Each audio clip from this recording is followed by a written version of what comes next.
K students, I miss you. I'm glad to be here again today for our fourth day of writing. So we've been writing a realistic fiction story. So far we've planned our story, we've written the middle, and we've written the beginning, we've written the middle, and now we're going to write the end of our story. So what we should do before we start is get all our materials ready. So let's review some things that you're going to need for today's writing. So you're going to need your plan, you're going to need your beginning, you're going to need your middle writing that you wrote about, and you're going to need a piece of paper and a pencil or anything you want to write with to begin to write the end of the story. So if you want to pause it and go get those materials ready, go ahead and do that now. Okay, so today we're going to be writing about the end. And remember, the end of the story is when there's a solution, where everything gets fixed. The problem is all nice and solved. So in my story, we know that Elise is my main character, and she is performing in a show, right? And in the beginning of the story, she was practicing on stage and she got freaked out, and so she ran off the stage, and she just was so freaked out she did not want to continue. But her mom gave her a hug, calmed her down, tell her, practice is the best way to get over this.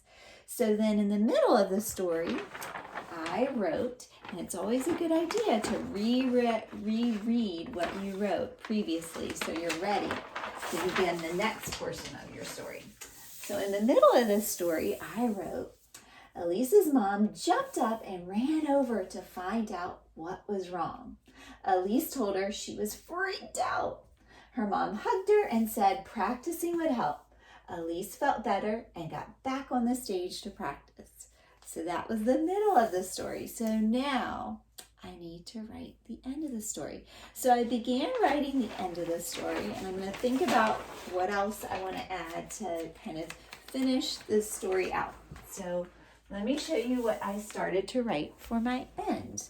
At the end of the story, I started to think about, okay, she's practiced. Now it's going to be the day of the show. So I want to write a sentence about how it's the day of the show now.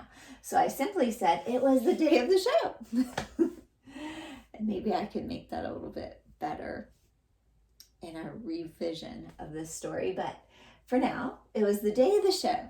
And Elise felt great because she had practiced and now she felt great. And now she's going to get on stage and start the show. So she got on the stage. The music started, and she knew just what to do. When the song ended, Elise smiled. Do you see how I showed how she was proud of herself without really saying, oh, she was so proud? I showed it in an action, something that she did. I said she smiled. At the end, she smiled. She knew she had done a good job. So I wrote, she did it.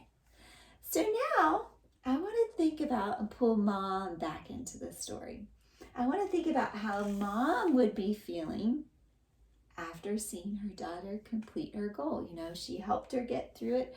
What would mom be feeling like? What do you think? How could mom show that she's really happy for her daughter? Remember, she's probably in the audience. So how could she show that she's really excited for her daughter? She accomplished her goal. Are you thinking she might clap? Maybe smile too? Maybe give a cheer? Something like that? I think that might be a nice way to end the story. So I was thinking that I might write about what her mom did. So maybe I'll start with Elise's mom. Oh, let me get my purple marker. I don't know where it is. So I'm going to write Elise's mom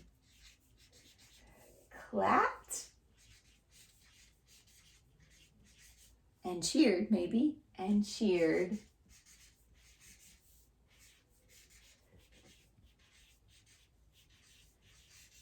and cheered when the dance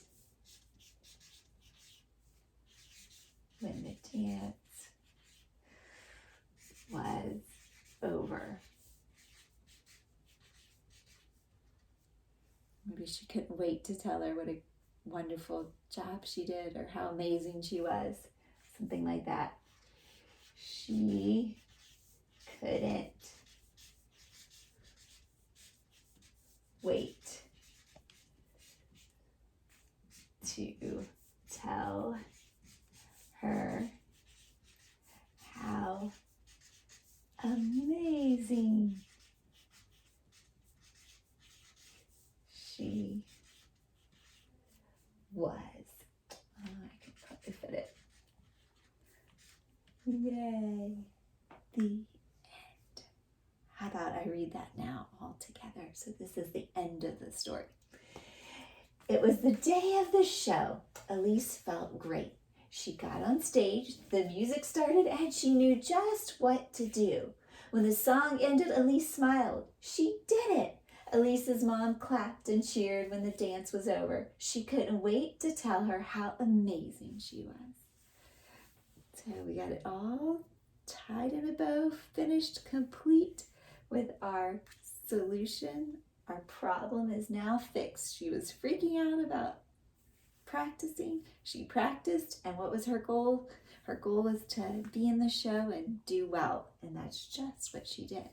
And do you see how I didn't just say she got in the show and did great?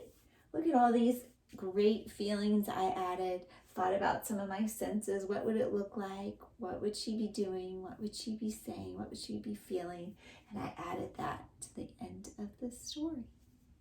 So your job today is to think about your end. Go back to your plan. Look at what your idea was for the end of the story. How are you going to get your problem solved? How is your character going to accomplish their goal? And make sure you include that. And when you do, start to think about, are there senses, some feelings that I could add to that? Could I talk about the way someone might be, what you might be hearing when the end of the story starts, what you might be seeing, what you might be smelling or tasting, and how could I show the characters doing those things instead of just saying, it was all good. How can I use some of those senses and add them to the end of the story to make it really great for the reader to listen to? I want you to give it a try when you're writing today, and I'm excited to hear the whole story now, and I know Miss McKay will be too. Thank you for writing with me.